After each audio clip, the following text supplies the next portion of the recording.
Welcome back to the program. And Russian missiles struck the center of Ukraine's Pokrovsk twice overnight, killing 8 people, including 5 civilians, injuring 10 others.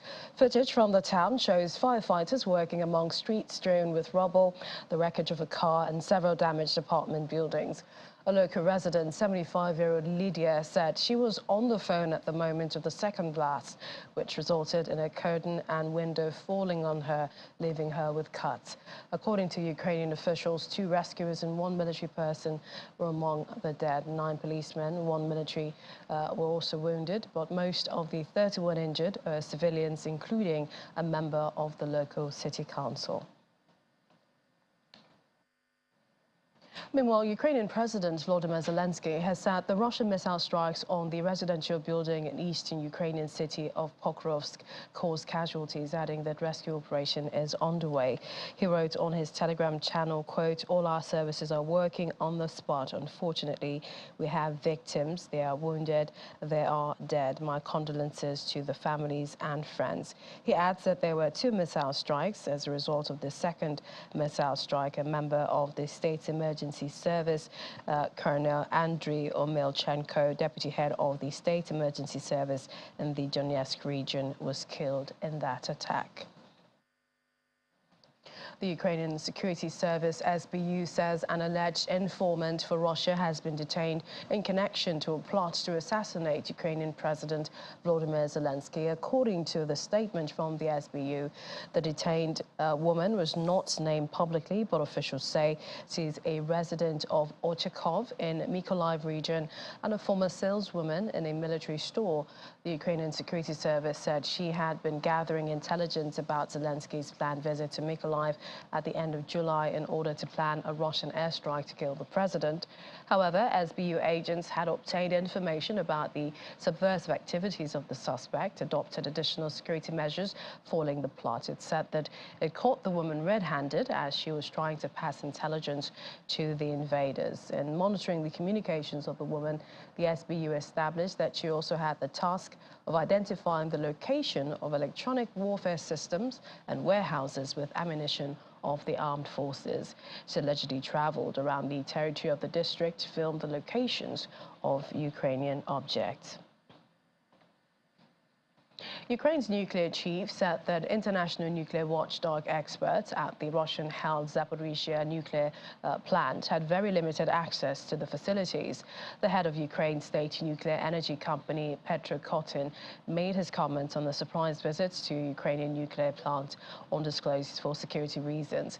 He adds that the International Atomic Energy Agency, IAEA, experts only had access to the roofs of 2 nuclear units and that there were areas at the plants they just do not have access to.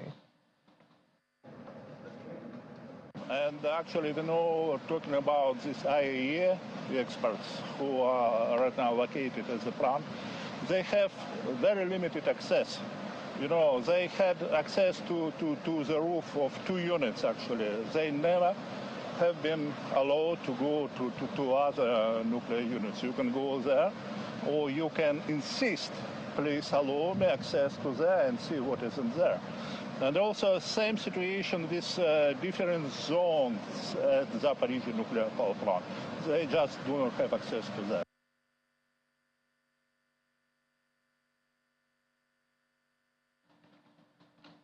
And the United States said it was productive that China attended talks in Saudi Arabia to make headway towards a peaceful settlement of Russia's war in Ukraine. State Department spokesperson Matthew Miller told reporters that U.S. National Security Advisor Jake Sullivan and Deputy Secretary of State Victoria Nuland held a brief separate meeting with China's Special Envoy for Euro-Asian Affairs, as well as former Ambassador to Russia, Liu He, at the talks in Jeddah. Of the meeting because it was a private meeting, but we thought it was productive that they came. We have long said that it would be productive for China to play a role in ending the war in Ukraine if it was willing to play a role that respected Ukraine's territorial integrity and Ukraine's sovereignty.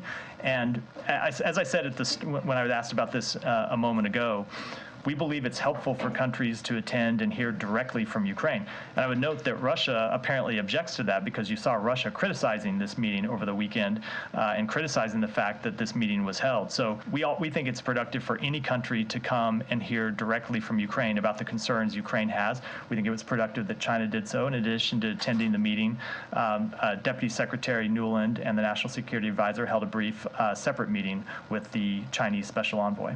I wouldn't want to say who is in the lead for talks that right now are not happening. There are no peace negotiations going on with Russia right now because Russia has refused to engage in meaningful peace negotiations. Should there ever be peace negotiations, it's Ukraine that will be in the lead from the non-Russian side. The United States is happy to play any role that is productive to stand with our Ukrainian partners, and we would welcome any other country that wants to play a productive role as well.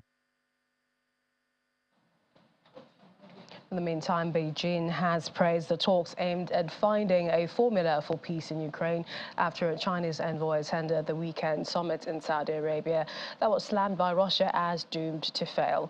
China said the two-day meeting in Jeddah helped to consolidate international consensus on finding a peaceful solution to the conflict.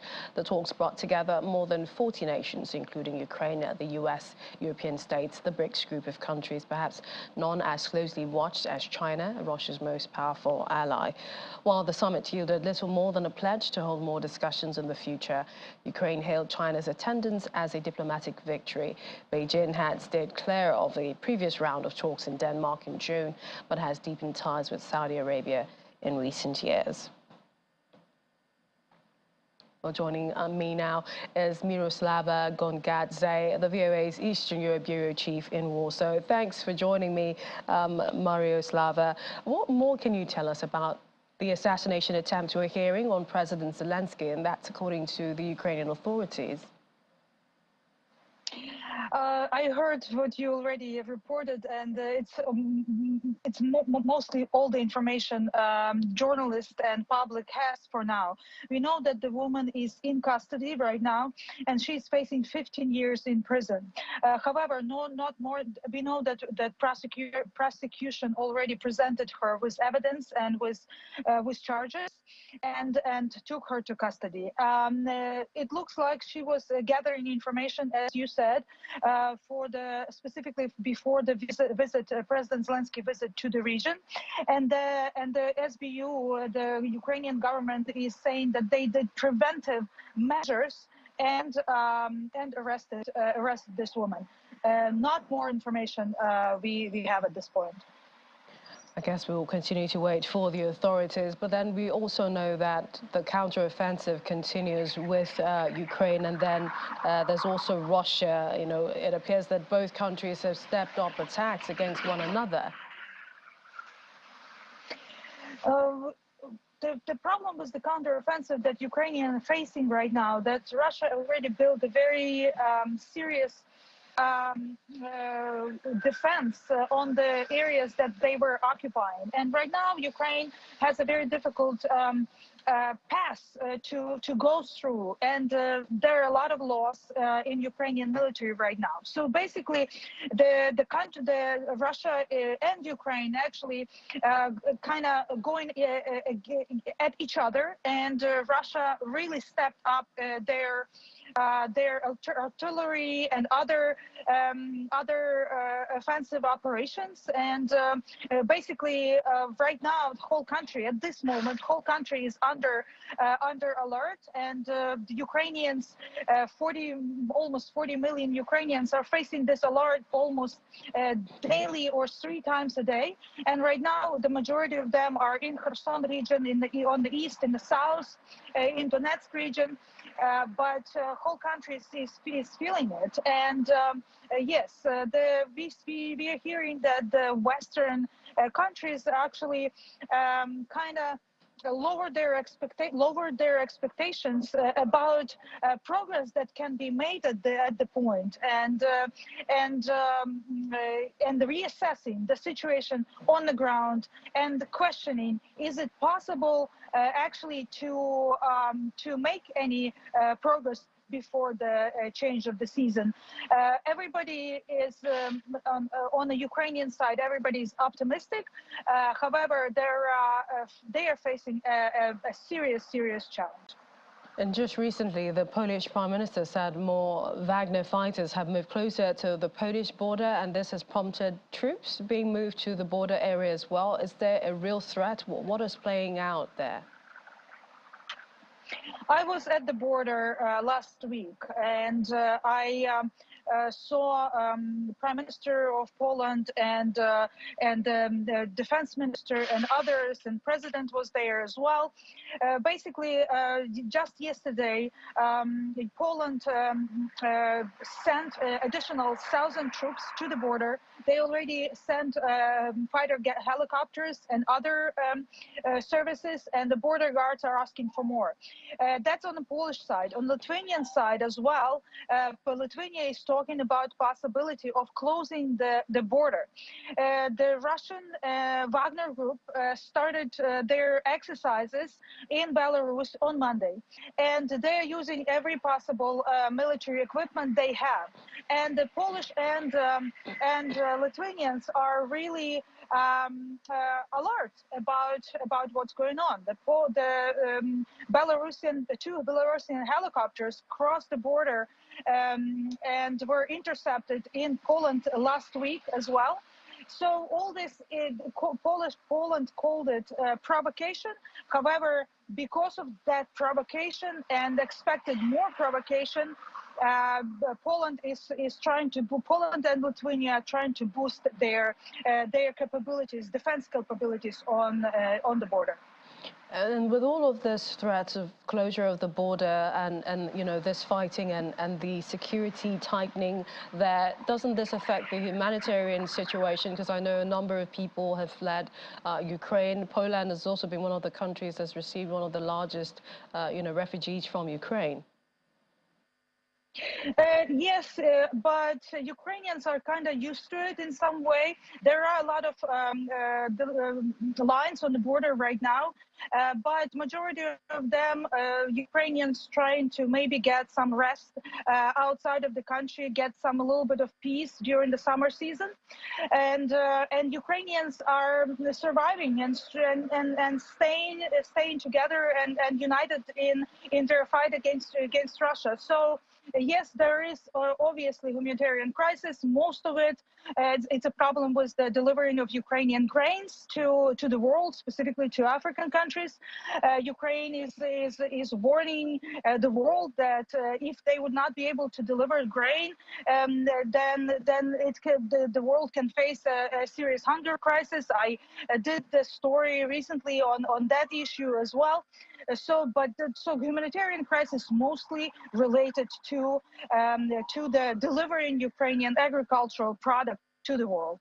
Indeed, it is said that 700 million people go to bed hungry each night. But I must ask you, and this is, you know, talking about mediation efforts, you know, in bringing about peace between both countries.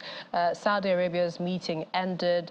Nothing was discussed, but then China's presence, they said, you know, there's, you know, comme ci, comme ça. Do you think that it's really been effective? Are you optimistic of the coming days? What are you hearing? Ukrainian side is trying to show their willingness for discussion, for peace negotiation. And from what we heard from the head of the Ukrainian presidential administration is that this so-called summit is just the first step to their diplomatic kind of gathering and trying to convince other countries and show other countries Ukrainian position in this situation. And yes, the fact that China was there was very important. However, we know that China already talked to their Russian counterparts and kind of reassured them that they would stay neutral in this situation. But for Ukraine, it's very important to consider support from African countries, from Asia, from Latin America. So this is the attempt to kind of galvanize and create that support. And again, the head of presidential administration of Ukraine said there will be a couple of this kind of summits and at the last summit, when Russia will accept the defeat, they will be invited for the final discussion on final peace talks. Miroslava Gongadze, VOA's Eastern EU Bureau Chief, thanks for your thoughts on this issue. Thank you. Thank you. Well, away from Russia's war in Ukraine, the country, Russia, will launch its first lunar landing spacecraft in 47 years on Friday, August the 11th, in a race with India to the south pole of the moon, a potential source of water to support a future human presence there. The launch from the Vyshcheny Cosmodrome, 3,450 miles east of Moscow, will take place 4 weeks after India sent up its Chandrayaan-3 lunar lander due to touchdown at the pole August the 23rd. Rough terrain makes a landing there difficult, but the South Pole is a prized destination because scientists believe it may hold significant quantities of ice that could be used to extract fuel and oxygen, as well as for drinking water. Russian space agency Roscosmos said its Lunar 25 spacecraft would take 5 days to fly to the moon and then spend 5 to 10 days in lunar orbit before descending on one of 3 possible landing sites near the pole, a timetable that implies it could match or narrowly beat its Indian rival to the moon's surface.